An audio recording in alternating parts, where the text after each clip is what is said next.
Good morning, and welcome to another week of Journey with Christ. I'm your host, Mark Mitchell, preaching minister here at the Park Avenue Church of Christ in Charleston, West Virginia. And I'm joined on loan from Susie by Steve Fox. He finally gets to come back. Yeah, I did get to come back, didn't I? I'd like to say, For a day. I'd like to say that I really missed you while I was gone. My dad taught me to tell the truth all the time, so that's kind of iffy, right?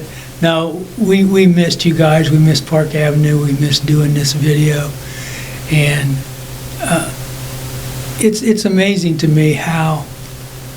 I told Susie when we were in the car, I said, Alexander Campbell got in a wagon and rode from Wheeling down to Nashville. You know, and I'm driving that route and I'm going, you know, maybe 4 hours, 5 hours. I said, what in the world did those guys, they were amazing to be able to do that.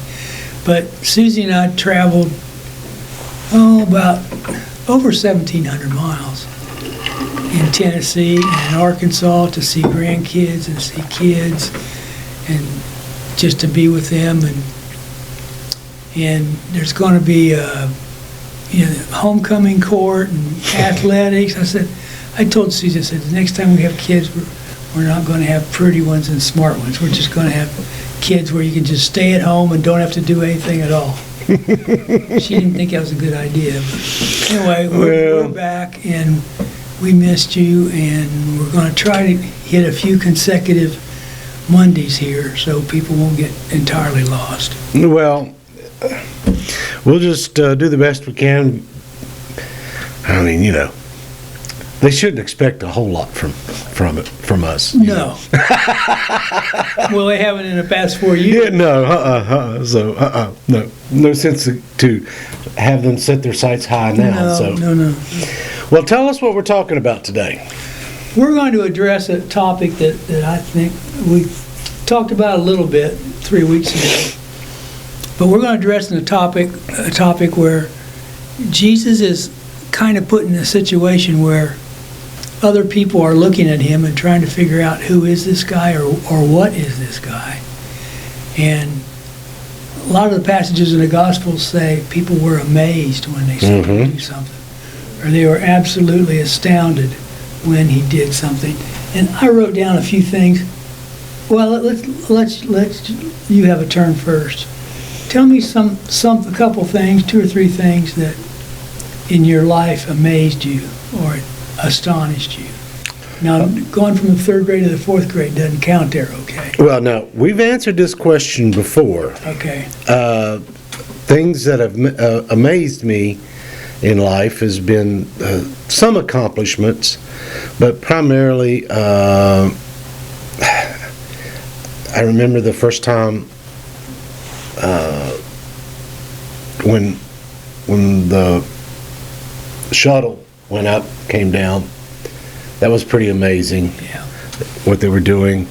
I remember certain sporting events, you know, seeing somebody do something, it was just like, wow, how did he do that? Michael Jordan comes to mind a couple times in the NBA finals. I mean, or the Olympics.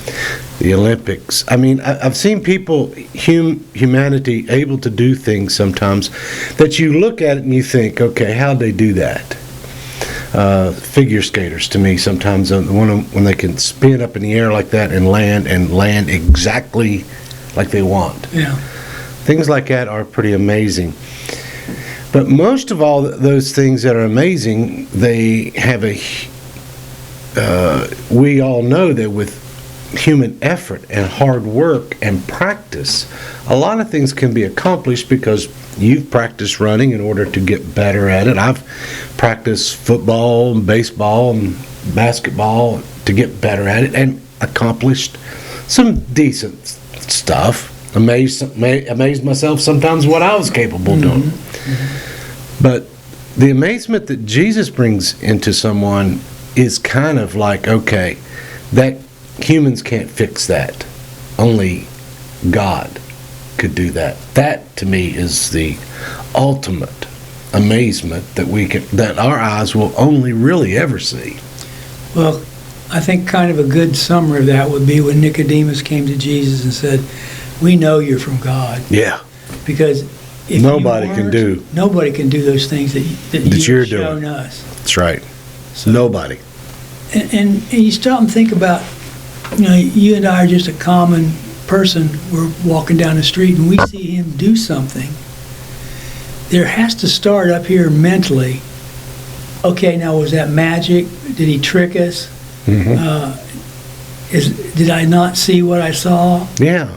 And so in his amazement and his place in life where other people were astonished about him, astonished with him, it's one of those things that you really have to try to figure out, is this guy who he said he was? Or is that what he just did, healing the blind, healing the leprosy? Or is that what he just did? Is that just something that he fooled us with? Right. Well, for them, they had, of course, as we know, in one of our stories, Pharisees accused him of being from Satan.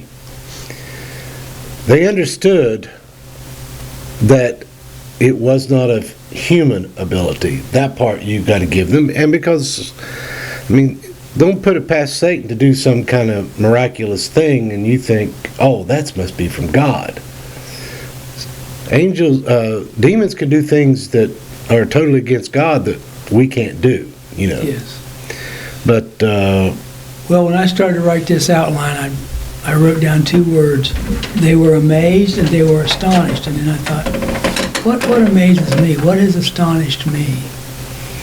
And the one thing I could think of that just stood so high on the list was, I remember the first time I saw Niagara Falls. yeah. I could have stood there all day, sat on a bench and watched that water go over that, and just lived the rest of my life right there. Somebody brought me some Reese's Cups and some candy bars. But I told Susan, I said, couldn't we just buy a house and stay right here? Well, first of all, you'd get a $12,000 house for about $4 million. Yeah. But I was amazed.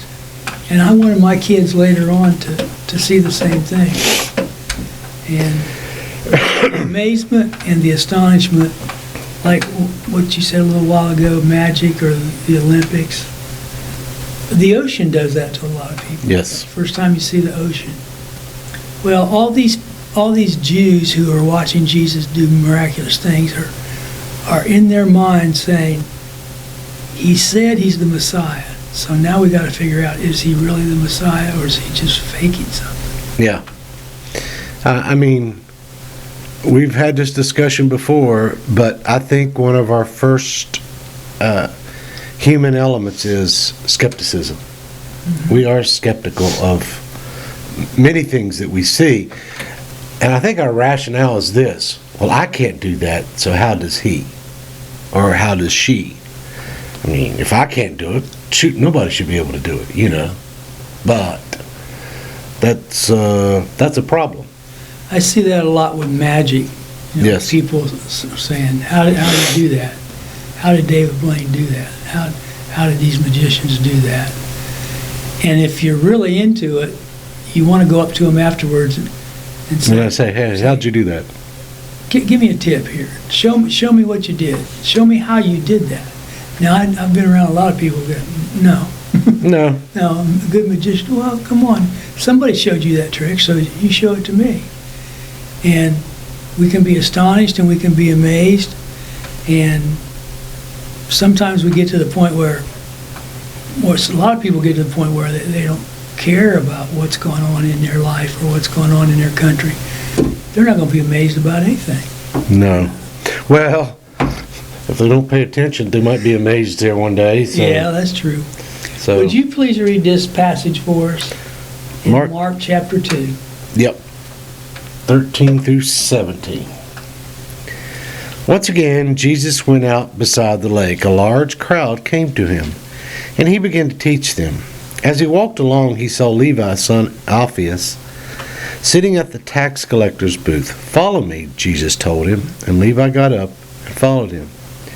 And while Jesus was having dinner at Levi's house, many tax collectors and sinners were eating with him and his disciples, for there were many who followed him. When the teachers of the law, who were Pharisees, saw him eating with the sinners and tax collectors, they asked his disciples, "Why does he eat with tax collectors and sinners?" On hearing this, Jesus said to them, "It is not the healthy who need a doctor, but the sick. I have not come to call you the righteous, but sinners." Does Mark give us any kind of indication how these people responded to the teachings of Jesus? Oh yes. Yes. We have two different responses in the same passage. We have Well, what are they, Brother Mark? we've got one many were there who followed him. They were amazed, and they were of the party of what the Pharisees classified as sinners and tax collectors. Mm-hmm. They were the And you didn't want to be either one of those. no. You were avoided most of the time by righteous and pious people. You know, you were ignored. You were of no value. And here you have Jesus, who, honestly, that should amaze us. I watch in our society right now, if anybody has views or opinions that are counter to me, the rule is you avoid them, or you'll be considered part of them. That's not right. Yeah, it is. No, it's not. So, Yeah, you're exactly right. you know, that's not much changed in our world since the time of Jesus, has there? No, a lot of things are going around and around, and will come back around to haunt people or to make them feel a little bit better about the way their life is going. And these people were having to do exactly that. When he came, you didn't want to be a sinner, you didn't want to be a tax collector. I always thought this was one of the greatest stories about conversion in the Gospels, when Jesus says to Matthew, "Come and follow me." And got up. Now, wait a minute. This is my job. I make pretty good money here. The Romans treat me really well. And he says, "Just follow me." And so you can see him putting his coat on or taking his coat off and walking out there where they are. And when they started walking away, he did the same thing, never to go back to that job. Probably part of the story that we don't recognize is the fact, like in John, the first John chapter, toward the end of John chapter 1, beginning of chapter 2, where, who is it, what is his name? Nathaniel. Jesus is able to read his mind and knows what he's thinking. I'm thinking to myself, now this is just speculation, that Levi has seen Jesus around, and maybe he's thinking to himself, "Man, would I like to be part of this?" And Jesus looks at him and says, "Come follow me." Yeah. All he needed was an invitation. Because probably Matthew thought to himself, if he's really the Messiah, he's not going to want me. I don't think there was, that's the reason why I say that part of this story that's kind of amazing is Matthew's response. Yeah, that's pretty amazing. Because he's sitting there at that table. There's no righteous Jew going to want me. Mm-hmm. None. Mm-hmm. Of course, that's what the Pharisees then think of Jesus. Well, if he wants that guy and those other people, he's not who he says he is. And that's why he uses this sentence to kind of really emphasize this. Why does he eat with tax collectors and sinners? Why didn't he eat with us? Why does he go over there with those bums? Those people that are homeless and don't have very much money, and they don't think the way we think. Well, what's he doing over there? And Jesus knew what they were thinking, and so he answered it by saying, "I've come to call the righteous.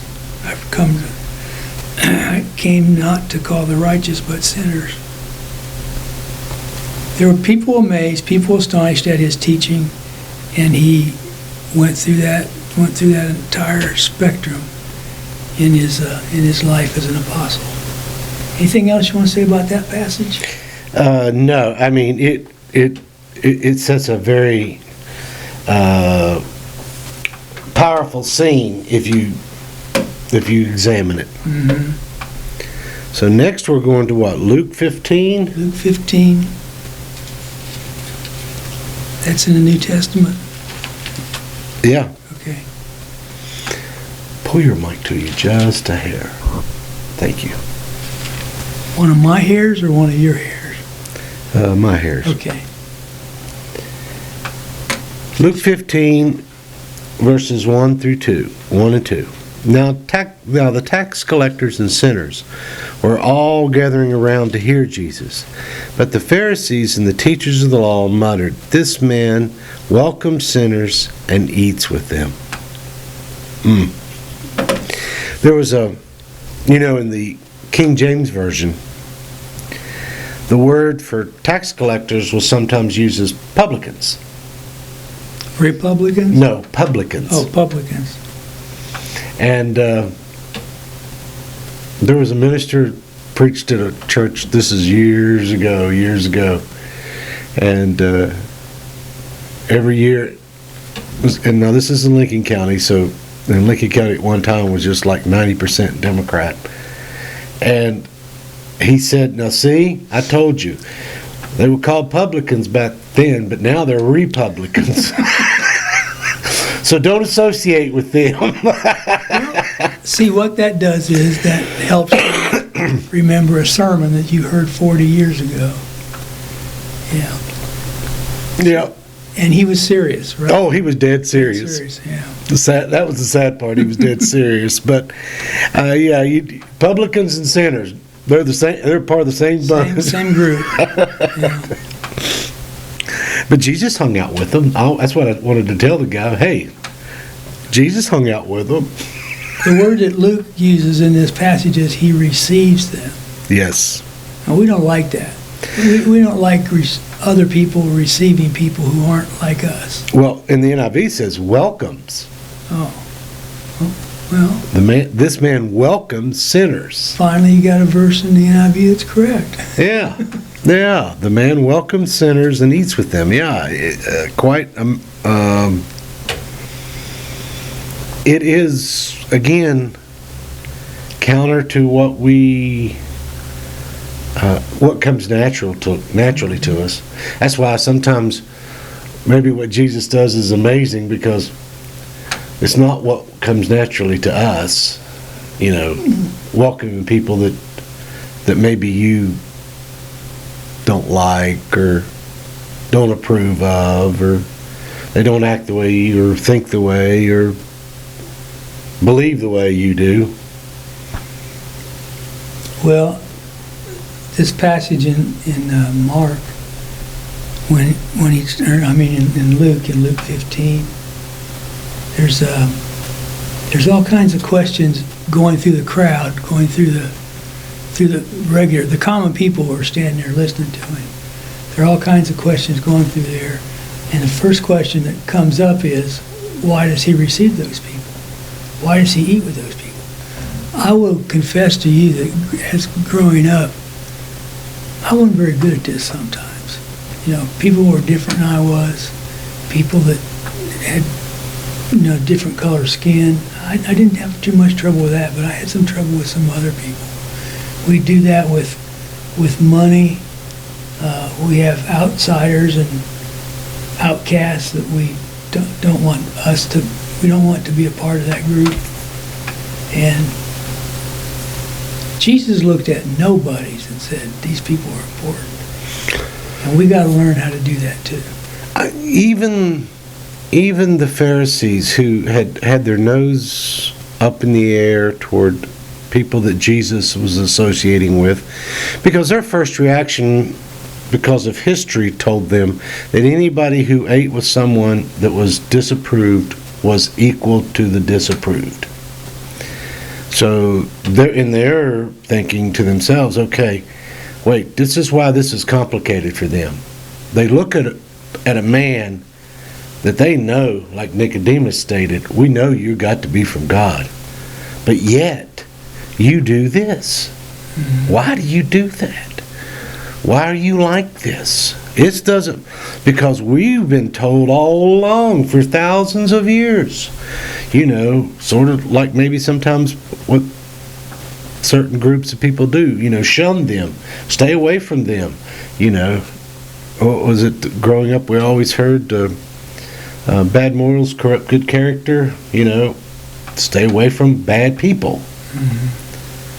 But Jesus didn't. There seemed to be in his ministry what's the word I want? An encircling. Not restrictions, but Jesus inviting people to come into his circle. Yeah, his circle was big. Very big. I mean, it was, in fact, I think you'd be hard pressed, and I think it might take you the rest of your life to find a time where he excluded somebody. Yeah, that's true. I mean, think about it this way. Judas, who on the night he betrayed him, washed his feet. Now, that's a big circle. That's inclusive of someone who betrays you, who will lie and trade you for a few dollars. That's pretty big. But we were talking about that circle and how Jesus drew his circle in contrast to how, we do that with people who have a lot of money. We don't want them, or the opposite. We do that with people who have very, very little money and live in a shack. I told a couple people at church yesterday, I saw a big difference going through Arkansas, where when I was first down there in 1967 and 68, there were shacks in all those cotton fields with little kids sitting on the front porch. And it was just, it almost took your breath away. Yeah. It almost made you be very, very, what's the word, cynical about what you were going to do with your life. Am I going to help those people somehow? And this time driving down through there, 50 years from that point, they didn't have those old shacks. They didn't have those little kids. Somebody was doing something as far as, and the kids who were sitting on that front porch, they didn't know any different. They were born into that. It was a part of them. And when you're a kid, you don't, unless someone explains it to you, you don't perceive poverty the same way as other people do. How many people have said to you in their life, well, we were poor, but I didn't know it? Yeah, well. If you're born into that environment, maybe you don't know it. Well, I shared it with someone like this. I never knew that people had a lot more than we did, because it always seemed like we had plenty. Yeah.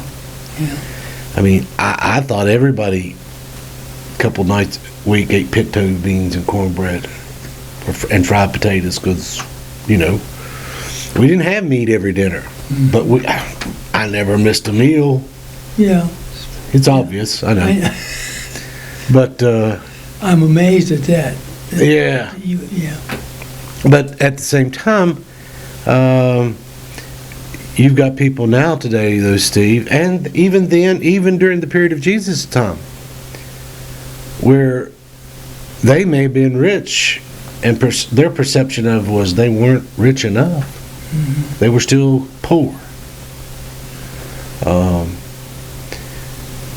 The thing that Jesus does with what is amazing is he redefines what our eyes should see.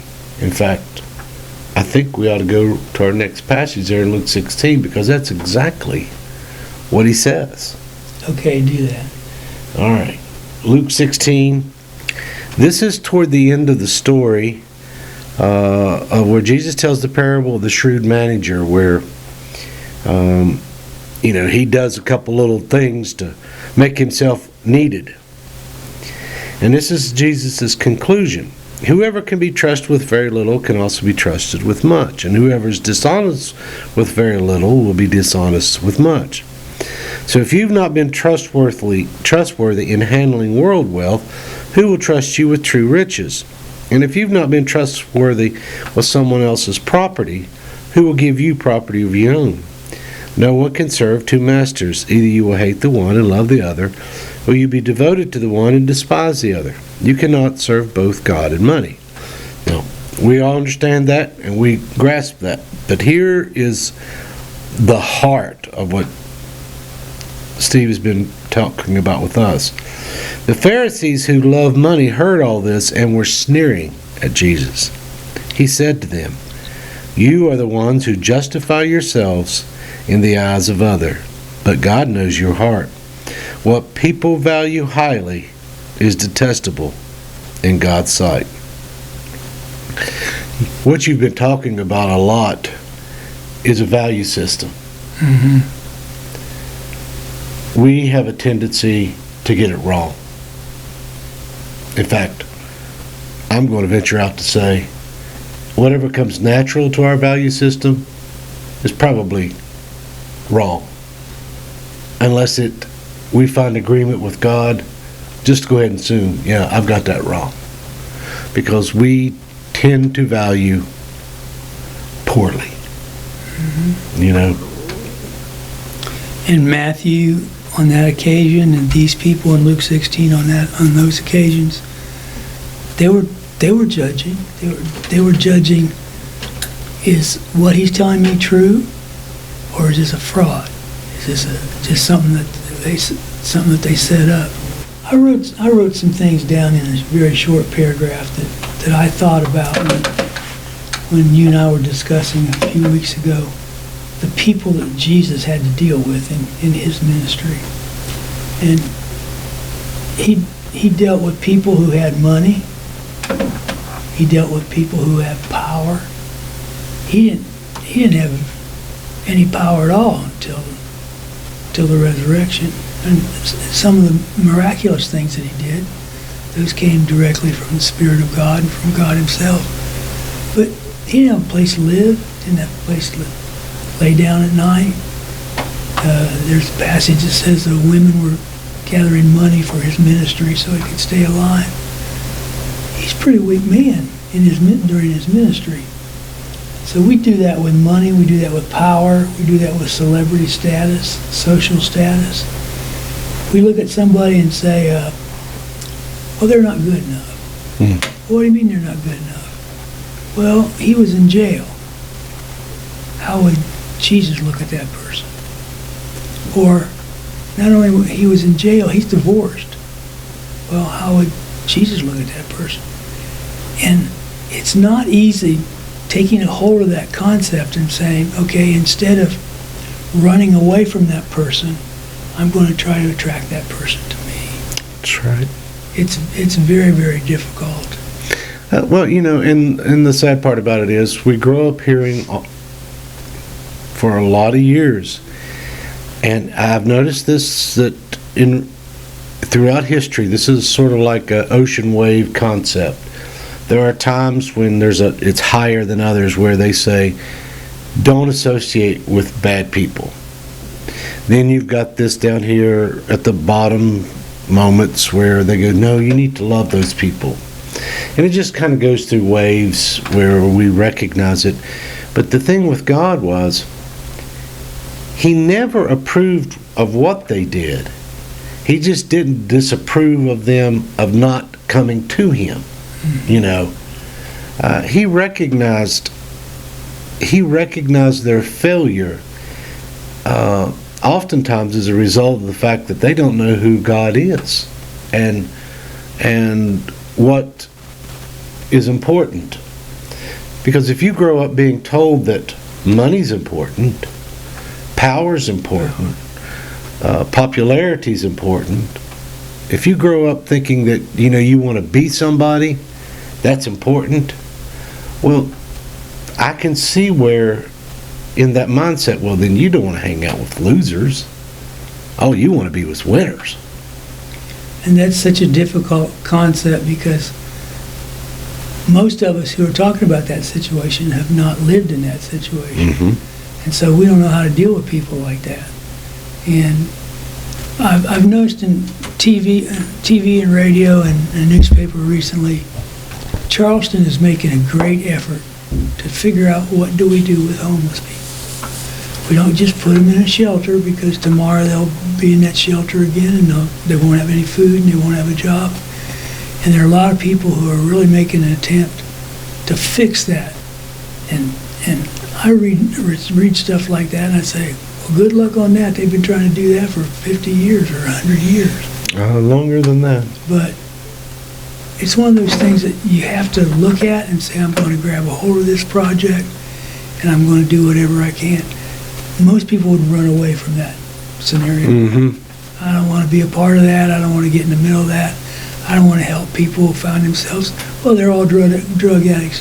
Anyway, no, they're not. No. There are a lot of people on the street that have mental illnesses and have other things that are keeping them from living a normal life.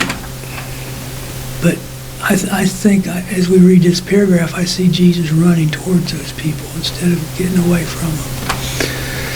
Well, I mean, I can see him not walking away. Let me just say it that way. Because anybody that he passed by and they needed him, that's what he did. He was there. He was there for them. But as one truth that we know, and I noticed we were around Luke 15 where we have the parable of the prodigal son. I always remind people the son left and God never went. The son got in serious trouble. The father never went. There was a famine. The father didn't go. There is a reality that has to happen to all of us. And maybe one of the reasons God allows us our decisions to produce the results that they should produce when they're bad choices is the fact, how else are you going to learn what a pig pen smells like unless you spend a few nights there?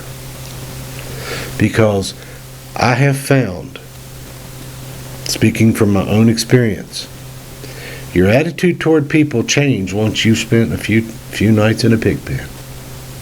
Because all of a sudden, you come to believe, I'm just lucky God will take me. Mm-hmm. You know, I'm nothing special. None of us are that. We're all capable of some serious We talked about that a few weeks ago. That every man that you meet, every man or woman that you meet is superior to you in some way. In some way.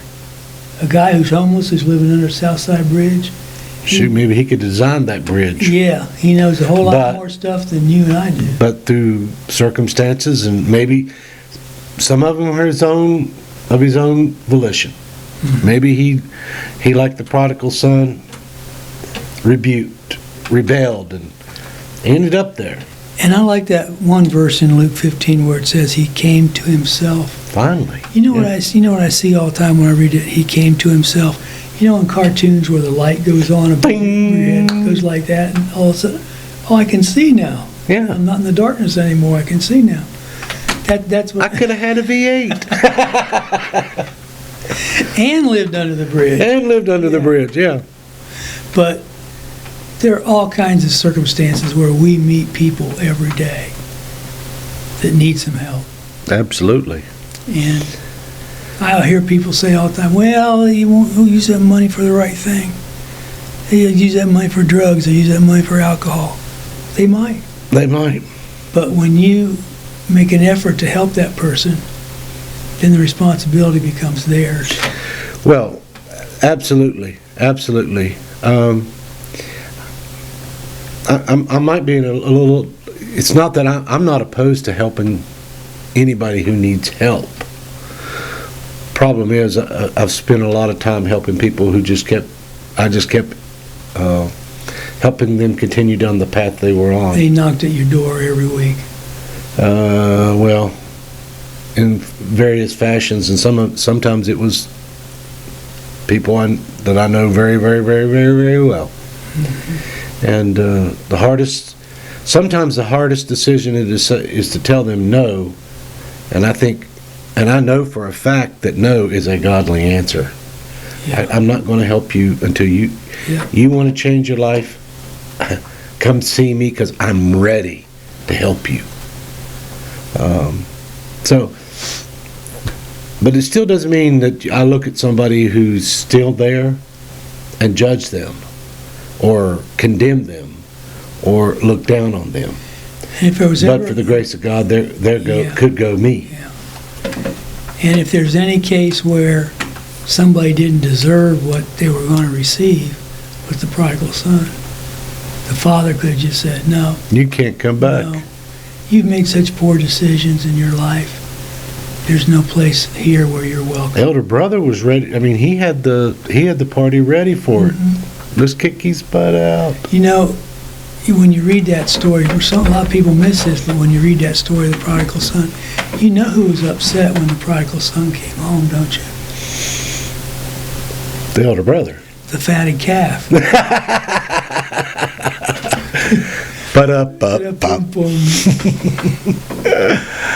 Well, that's kind of like takes us to where we're out of time today, Steve. Yes, we are. And we will continue on something. I don't know what it'll be, but we'll see. Steve has sometimes known to be that magician who tries to pull a rabbit out of his hat. Well, and he's pulled a few that weren't rabbits. There's very little hair up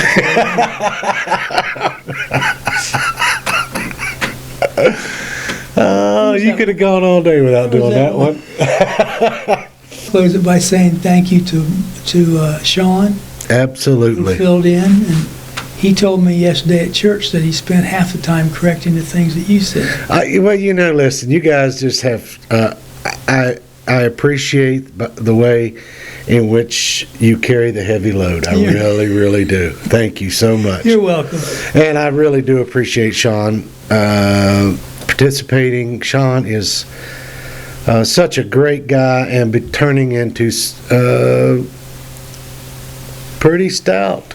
Susie and I, if we can have 15 more seconds, Susie and I spent one whole afternoon with Jerry and Sandra Alderson, and Jerry is the one, when he was preaching here, that just kept pushing and pushing and pushing until Sean finally said, okay, I'll try it.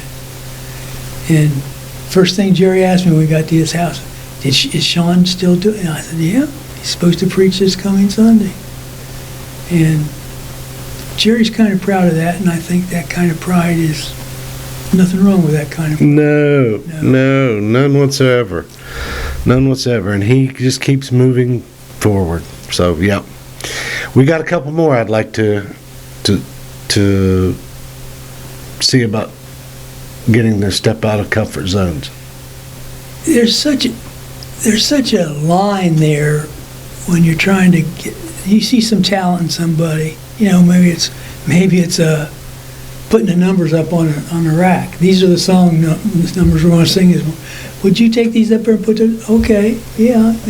Well, it's not a really big responsibility, but they're doing something. They're doing something. And when you see a person who has the talent to read scripture or maybe take an attempt at a sermon or preside at the Lord's table, when you see somebody who can do that, like Jerry did with Sean, you just kind of push him a little step at a time. Don't push him over the cliff. No. Don't say you're going to speak at the Harding Lectureship next year, but just help with their guidance and what they're trying to do and when they can get to the point where they actually can do it. That's right. If any of you think that's fun or it's easy, it's not. No. It takes a lot of effort and a lot of courage. Well, having reached that moment where we are out of time, in fact, way out of time, I look forward to seeing you again next week. And sorry about the not having the group camera shot this morning, but technical difficulties on this Monday morning. They happen every now and then. So, on behalf of Steve and I, see you later.